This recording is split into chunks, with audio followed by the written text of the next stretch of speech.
Hello दोस्तों, कैसे हैं आप सब। आप सभी का स्वागत है हमारी एक और नई वीडियो में, जहां आज हम करने जा रहे हैं class 12th physics chapter first विद्युत आवेश तथा क्षेत्र का एक मोस्ट इम्पॉर्टेंट टॉपिक जो है कूलाम का नियम। ये नियम बहुत ही इम्पॉर्टेंट है, ये बोर्ड परीक्षाओं में आपके पूछे जाएगा, इसलिए इस वीडियो को एंड तक ज़रूर देखिएगा। तो देखते हैं कूलाम का नियम क्या है। दो स्थिर आवेशों के बीच लगने वाला आकर्षण तथा प्रतिकर्षण बल उन दोनों आवेशों के गुणनफल के अनुक्रमानुपाती तथा उनके बीच की दूरी के वर्ग के व्युत्क्रमानुपाती होता है। अब ये कहना क्या चाहता है उसे समझ लेते हैं। तो मान लीजिए कि हमारे पास दो आवेश हैं।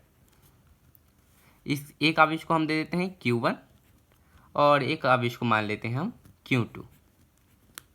अब इन दोनों आवेशों के बीच जो बल कार्य करेगा उसी से संबंधित ये नियम है। तो जो आवेशों के बीच जो बल कार्य करते हैं वो दो प्रकार के होते हैं। एक होता है आकर्षण बल और एक होता है प्रतिकर्षण बल।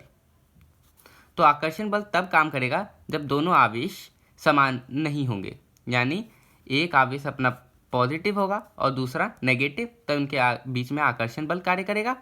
और अगर ये प्लस है और ये भी प्लस है तो इन दोनों के बीच में प्रतिकर्षण बल कार्य करेगा।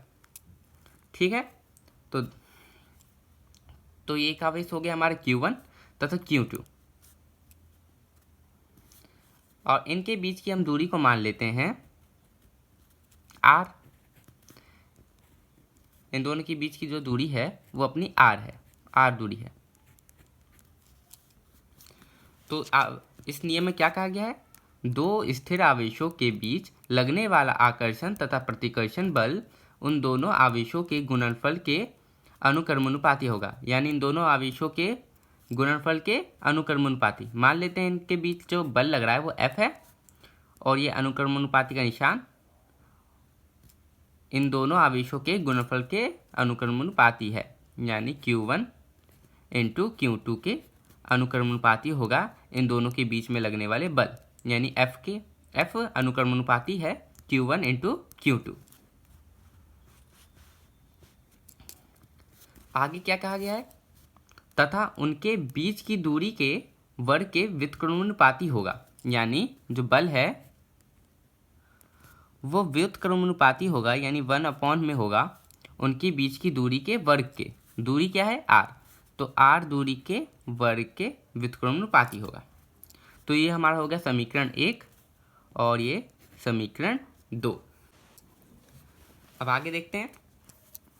समीकरण 1 और समीकरण 2 को मिलाने पर समीकरण 1 व 2 को मिलाने पर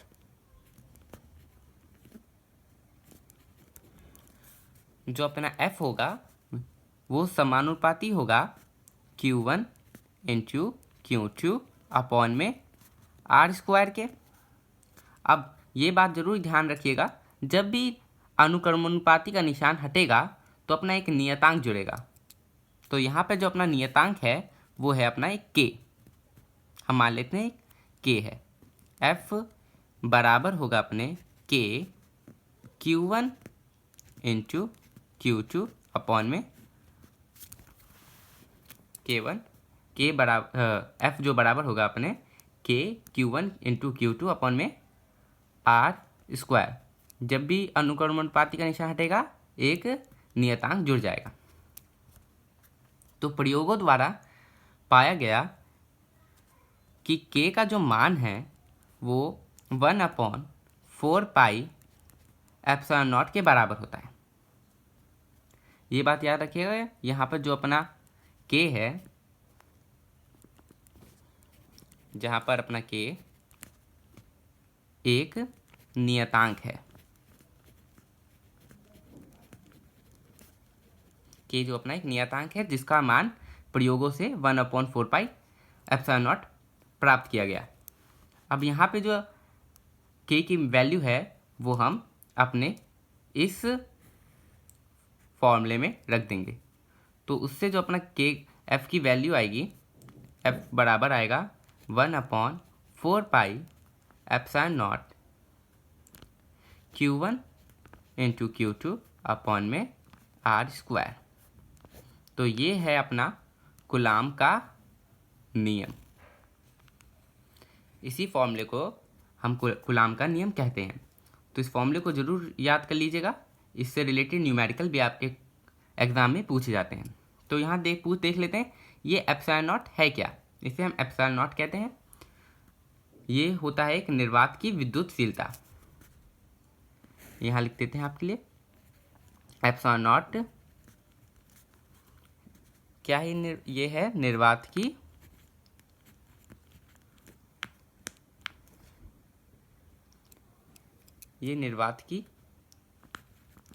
विद्युतशीलता है।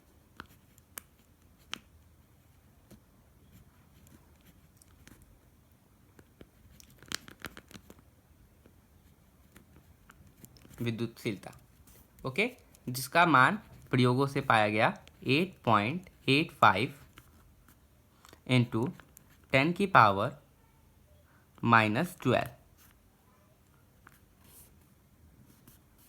कूलाम स्क्वायर प्रति न्यूटन मीटर स्क्वायर।